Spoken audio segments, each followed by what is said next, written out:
देख रहे हैं इंडिया न्यूज लाइव टीवी, लोकतंत्र की आवाज। मामला जिला अमरोहा के गांव कुमरिया का है, जहां की रहने वाली निर्दोष चौधरी की पुत्री डॉली का विवाह 1 साल 2 माह पूर्व पंकज पुत्र विजेंद्र चौधरी निवासी मिलक के साथ हुआ था। पंकज चौधरी एक सॉफ्टवेयर इंजीनियर है। जब से शादी हुई है तभी से पंकज चौधरी द्वारा डॉली के साथ मानसिक व शारीरिक यातना देने का दौर शुरू हो गया।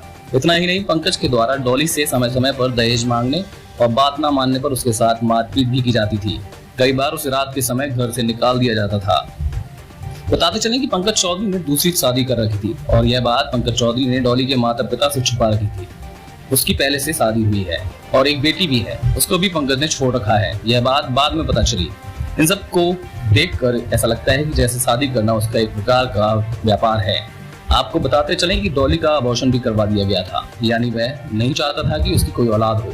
आखिर ऐसा क्यों? अब सवाल उठता है कि आखिर डॉली कहाँ जाए। डॉली के माँ बाप ने बताया कि हमने 20 लाख रुपए में अपनी लड़की की शादी पंकज चौधरी के साथ की थी।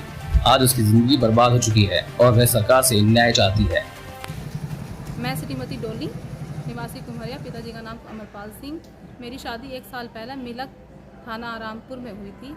मेरे हस्बैंड का नाम पंकज चौधरी, उनके पिताजी का नाम विजेंद्र चौधरी है। जिससे उनके पिताजी का कैंसर था, उसके जिम्मेदार भी मेरी मम्मी को और मुझे ठहराया जा रहा है। हस्बैंड ने घर से 6 महीने पहले घर से बाहर निकाल के खड़ा कर दिया था। दहेज की मांग कर रहे हैं और मारपीट करते थे। मेरा 3 महीने का गर्भपात भी करवाया था उन्होंने, और उन्होंने कहा कि तो दहेज लेके आ, ये घर में नहीं बढ़ने देंगे तुझे हम। मेरी ननद ने मेरे साथ मारपीट की, सास ने मारपीट की और ससुर ने मारपीट की, हस्बैंड भी थे उसमें शामिल। अब ना तो मुझे घर लेके जा रहे हैं, घर रखने को मना कर दिया है, और ना ही डिवोर्स दे रहे हैं, ना ही फैसला कर रहे हैं मेरा। और मेरे ऊपर लालचन लगा रहे हैं कि मैं घर से भाग गई थी, मैंने चोरी की है। और जी उसके बाद अब मैंने रिपोर्ट करी थी, अमरोहा ज़िले से मैंने रिपोर्ट करी थी, मिलक थाने में भी रिपोर्ट करी थी, लेकिन वहाँ से भी मेरी कोई भी किसी तरह का निष्कर्ष नहीं निकला है। ना ही मुझे लेके जा रहा है और ना ही मेरा डिवोर्स हो रहा है, ना ही मुझे मेरे बाप का खर्चा दे रहा है, और कह रहा है कि 1 लाख की शादी की थी, मैं 2 लाख दे सकता हूँ, इससे ज़्यादा मैं नहीं दे सकता। मेरा कोई खर्चा दे रहा है। शादी की कितने की थी? शादी मेरे बाप ने 20 लाख की शादी करी थी। सॉफ्टवेयर इंजीनियर है वो। अच्छा। 45 बीघे ज़मीन जोत रहे हैं। 90,000 रुपये उनकी सैलरी है। वजह क्या रही टूटने की परिवार? वजह ये थी कि सिर्फ एक दहेज, क्योंकि दहेज इन्हें कम पड़ रहा था, और दूसरी चीज़ मारपीट। मैंने आवाज़ उठाई थोड़ी सी, अपने माँ बाप से शिकायत करी, तो मेरे माँ बाप का आना इन्हें अच्छा नहीं लगा। घर में आना बंद करवा दिया उनका, मुझे वहाँ जाना बंद करवा दिया, ताकि अपने माँ बाप से कोई बात ना बता सके, किसी तरह के हमारे खिलाफ कोई कार्रवाई ना हो सके। इसी तरीके से जब मैंने अपने मम्मी पापा को बताया, वो लोग मुझे लेने के लिए आए। जब मैं घर से बाहर खड़ी थी तब इन्हें बहुत बुरा लगा। उस दिन से लेकर इन्होंने साफ मना कर दिया कि हम इसे घर में नहीं रखेंगे। क्या चाहती हो आप?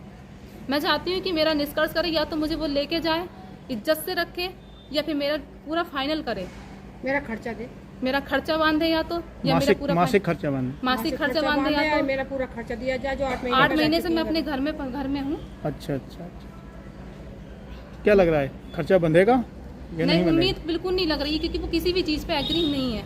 क्या अग्नि कार्रवाई क्या करेंगे फिर आप? मैं आगे कार्रवाई इतना चाहती हूँ कि बस प्लीज़, पुलिस से मैं बहुत थक चुकी हूँ। पुलिस के मैं बहुत ठोकरें खाई हैं मैंने पुलिस के यहाँ, लेकिन कोई भी कार्रवाई नहीं हो रही है। मेरा निष्कर्ष निकले, या तो मुझे वो रखे इज्जत के साथ, पूरे सम्मान के साथ, या फिर वो मुझे मेरे डिवोर्स दे, मेरा जो खर्चा हुआ शादी का वो दे, और मेरी बाकी जो मेरी इज्जत का सवाल था वो भी खर्चा दे। और वो दूसरी शादी थी इसकी, और ये दूसरी शादी थी। अच्छा, उसकी पहली शादी हो चुकी है।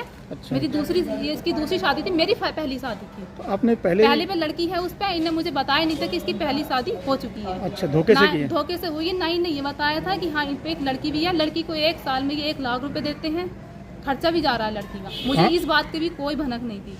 मुझे इस बारे में शादी के 2 महीने बाद पता चला, लेकिन फिर भी मैंने इसके खिलाफ कोई विरुद्ध नहीं करा। क्या नाम है? मेरा नाम निर्दोष है, गांव कुमरिया से। हस्बैंड का नाम मेरा अमरपाल सिंह है। ये मेरी बेटी है। मैं बेटी की शादी कर चुकी हूँ, और शादी करने के बाद मेरी बेटी को अत्याचार उस पर बहुत करा जा रहा है। मेरी बेटी ने घर पर नहीं बताया, तो उसके आरोप मेरे पर लगाया जा रहा है कि माँ उसका घर बिगाड़ रही है। आप ये बताइए, मैं सरकार से यही गुजारिश करना चाहती हूँ कि मेरी बेटी को इंसाफ मिले। आजकल इतनी बेटियों के साथ होगा तो सरकार का क्या फ़ायदा, जो बेटियां घर घर दर दर ठोकरें खाएंगी। मैं सर से ये कहना चाहती हूँ, मैं आशा हूँ, मैं मैं अपनी बेटी के साथ इंसाफ नहीं दिला सकती तो मैं और बेटी को क्या इंसाफ दिला सकती हूँ। इसलिए मुझे अपनी बेटी का इंसाफ चाहिए, इंसाफ मिलना चाहिए। और मैं अग्रिम कार्रवाई निराश हुई, इस बात से निराश हो रही हूँ कि मैं सरकार में जुड़ी हुई हूँ, फिर भी मैं कुछ नहीं कर पा रही। क्या चाहती हो आप? मैं यही चाह रही हूँ कि मेरी बेटी को इंसाफ मिले, मेरी बेटी को मिले, और जनता जो जितनी लड़कियां उन लड़कियों को दे सरकार। इन लड़कों को तनक सबक मिलना चाहिए, टाइट करना चाहिए सरकार को। हाँ? लड़की का इस्तेमाल करते हैं, छोड़ देते हैं, इस्तेमाल करते थे, छोड़ देते हैं। और ये लड़का दूसरी शादी कर चुका है, फिर भी। आम जनता से जुड़ी खबरों को देखने के लिए इंडिया न्यूज लाइव टीवी को सब्सक्राइब करें और नोटिफिकेशन के लिए बेल आइकॉन दबाएं।